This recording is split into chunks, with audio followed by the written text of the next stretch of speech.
Shalom Bapak Ibu Saudara-saudaraku yang terkasih dalam Tuhan Yesus Kristus.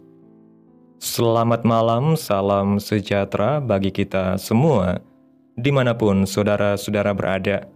Selamat berjumpa kembali di Renungan Kristen pada malam hari ini. Kiranya kekuatan dan sukacita oleh Roh Kudus melimpah dalam hati dan kehidupan saudara semua, dan semoga saudara semua dalam keadaan sehat selalu. Pada malam hari ini, sebelum kita mendengarkan renungan firman Tuhan, mari terlebih dahulu kita berdoa. Allah Bapa kami di dalam kerajaan sorga, Bapa yang baik dan kekal, Bapa yang kudus dan mulia, Bapa yang kami panggil, di dalam nama Tuhan Yesus Kristus, kami mengucap syukur Tuhan oleh karena pertolongan-Mu di sepanjang hari ini. Kami boleh dimampukan Tuhan untuk melewati hari ini, melakukan tugas tanggung jawab kami, mengerjakan segala aktivitas kami dengan pertolongan Tuhan. Saat ini ya Tuhan, kami akan mendengarkan firman-Mu. Berilah pengetahuan dan bimbinglah kami, agar apa yang Engkau firmankan dapat bekerja sesuai kehendak-Mu. Bukalah hati dan pikiran kami ya Tuhan, untuk mendengar dan menerima firman-Mu. Kiranya firman-Mu ini dapat kami lakukan di dalam setiap kehidupan kami dan menjadi berkat bagi hidup kami. Berbicaralah ya Tuhan, kami sudah siap menerima firman-Mu. Dalam nama Tuhan Yesus kami berdoa. Amin. Bapak Ibu Saudaraku yang terkasih, ayat renungan kita pada malam hari ini terdapat dalam kitab 1 Yohanes pasal 2 ayat 15 yang berkata demikian. Janganlah kamu mengasihi dunia dan apa yang ada di dalamnya. Jikalau orang mengasihi dunia, maka kasih akan Bapa tidak ada di dalam orang itu. Bapak Ibu Saudaraku yang diberkati Tuhan, banyak orang Kristen yang setuju bahwa cara hidup dunia telah memasuki gereja. Seringkali tanpa disadari bahwa nilai-nilai duniawi telah merasuki kehidupan banyak anak-anak Tuhan, sehingga dengan cepat membuat kehidupan mereka menjadi goyah dan akhirnya mereka jatuh terperosok ke lubang kehancuran yang sangat dalam. Mari kita lihat diri kita masing-masing. Apakah kita sudah mengasihi dunia ini lebih daripada mengasihi Tuhan? Kita bisa disebut telah mengasihi dunia bila demi keuntungan dan kesenangan kita dengan rela dan sengaja melakukan yang jahat atau melanggar perintah Allah. Kita disebut mengasihi dunia jika kita bekerja lebih giat lagi untuk mendapatkan kemewahan dalam hidup ini, bukannya untuk kerajaan Allah. Atau kita tidak puas ataupun tidak sabar bila mengalami keadaan yang sulit, khususnya dalam segi keuangan. Kita tidak dapat membagi milik kita dengan mereka yang membutuhkan, yang pantas mendapatkan dan yang mempunyai hak untuk itu. Kita iri terhadap kekayaan orang lain di dunia ini, memperhatikan dan lebih menghargai orang-orang tertentu hanya karena keuangan mereka kuat, dan sebaliknya kurang menyukai orang-orang lain hanya karena kurang terpandang di mata masyarakat. Kita juga lebih mengasihi dunia bila kemakmuran dunia membuat kita menjadi sombong, suka pamer dan merasa superior. Ketika seseorang mengasihi dunia, maka kasih Bapa tidak ada pada dia. Jika dia tidak memiliki kasih Bapa, maka tidak mungkin ia menjadi pelaku firman Tuhan yang setia. 1 Yohanes pasal 5 ayat 3 mengatakan, sebab inilah kasih kepada Allah, yaitu bahwa kita menuruti perintah-perintahnya. Jadi, bukti seseorang mengasihi Allah adalah mau melakukan perintahnya, melakukan firman-Nya. Mengapa seseorang merasa berat melakukan perintah Tuhan? Karena hatinya bercabang, yaitu mau mengasihi Allah, tetapi mengasihi dunia juga. Saat ini Tuhan memerintahkan kita untuk hidup menjadi saksi Kristus dan memberitakan kabar baik. Karena ada jutaan jiwa di bangsa ini maupun di bangsa-bangsa yang belum pernah mengalami kasih Allah.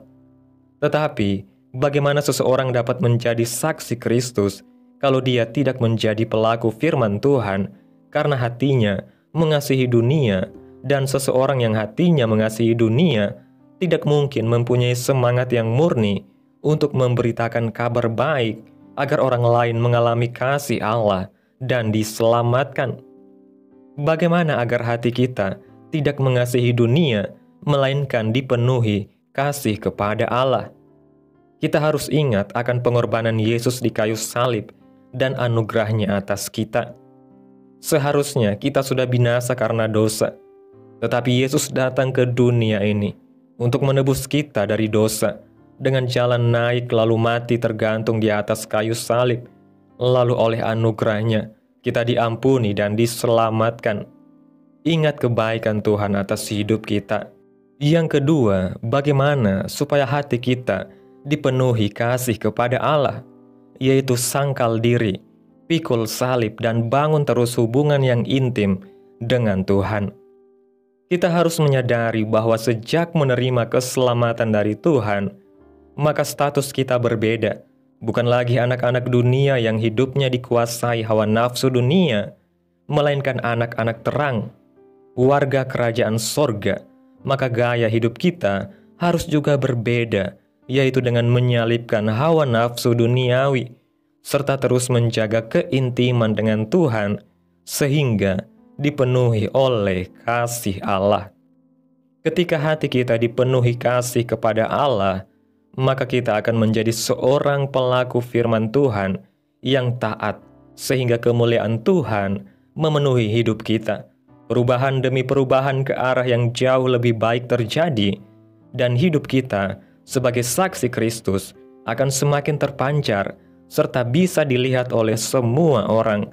Maka ketika kita beritakan kabar baik, maka akan banyak orang yang percaya bahwa Yesus Kristus adalah juru selamat dunia. Bapak Ibu Saudaraku yang diberkati Tuhan, kesimpulan renungan pada malam hari ini, mengasihi dunia dan segala isinya akan menjauhkan kita dari kasih Allah dan melemahkan kesaksian hidup kita sebagai anak-anak terang. Kasih kepada Allah ditunjukkan melalui ketaatan kepada firman Tuhan, bukan melalui kompromi dengan nilai-nilai duniawi yang penuh hawa nafsu dan keagungan. Oleh karena itu, marilah kita terus menyangkal diri, memikul salib, dan menjaga hubungan yang intim dengan Tuhan Yesus, agar hati kita dipenuhi oleh kasih Tuhan, dan hidup kita menjadi terang yang memancarkan kemuliaan Kristus di tengah dunia yang gelap ini. Saat kasih Bapa memenuhi hati kita, kita tidak hanya menjadi pelaku firman yang sejati, tetapi juga saksi yang hidup tentang kasih dan keselamatan dalam Yesus Kristus. Amin. Tuhan Yesus memberkati. Demikianlah renungan firman Tuhan pada malam hari ini. Biarlah menjadi berkat bagi saudara semua yang sudah mendengarkan. Dan untuk menutup renungan pada malam hari ini, mari kita berdoa.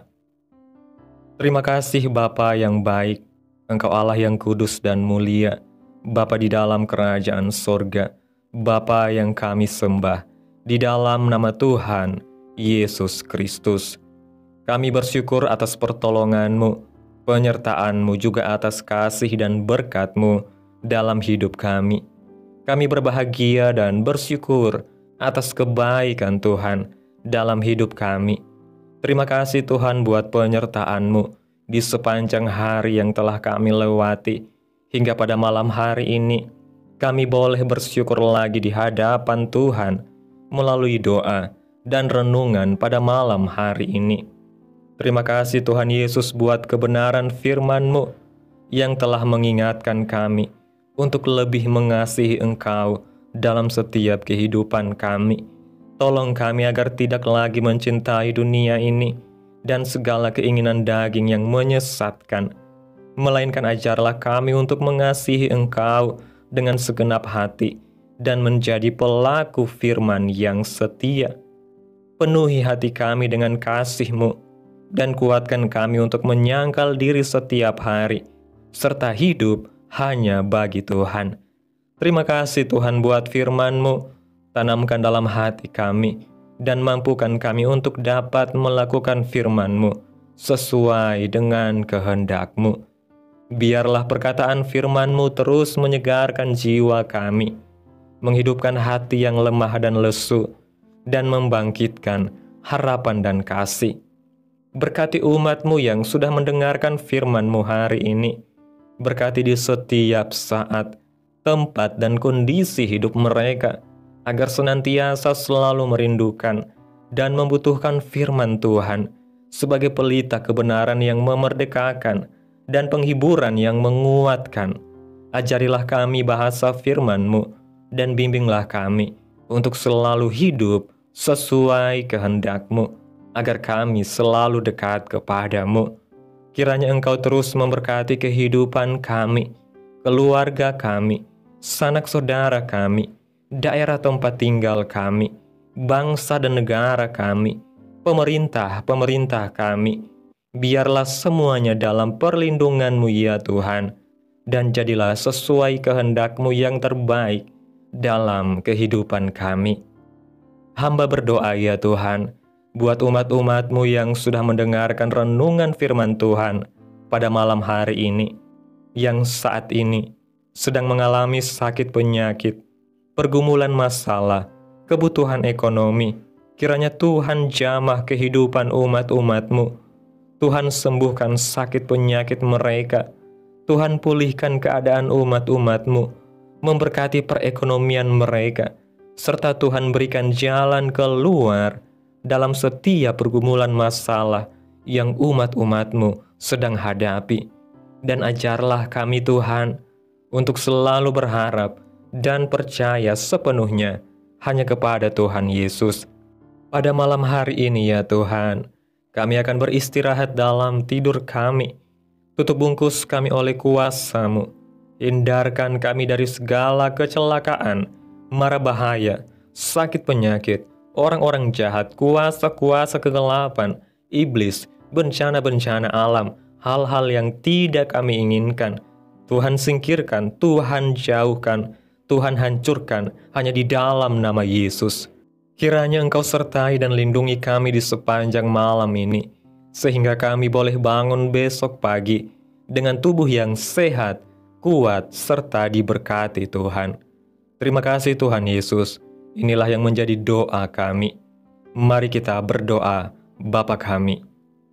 Bapa kami yang di sorga, dikuduskanlah nama-Mu, datanglah kerajaan-Mu, jadilah kehendak-Mu di bumi seperti di sorga. Berikanlah kami pada hari ini makanan kami yang secukupnya, dan ampunilah kami akan kesalahan kami, seperti kami juga mengampuni orang yang bersalah kepada kami. Dan janganlah membawa kami ke dalam pencobaan, tetapi lepaskanlah kami daripada yang jahat, karena Engkaulah yang mempunyai kerajaan, dan kuasa, dan kemuliaan, sampai selama-lamanya. Amin. Mari kita terima berkat Tuhan. Tuhan memberkati engkau dan melindungi engkau. Tuhan menyinari engkau dengan wajah-Nya dan memberi engkau kasih karunia. Tuhan menghadapkan wajah-Nya kepadamu dan memberi engkau damai sejahtera. Terimalah berkat Tuhan di dalam nama Tuhan Yesus Kristus. Amin. Selamat malam, selamat beristirahat. Tuhan Yesus memberkati.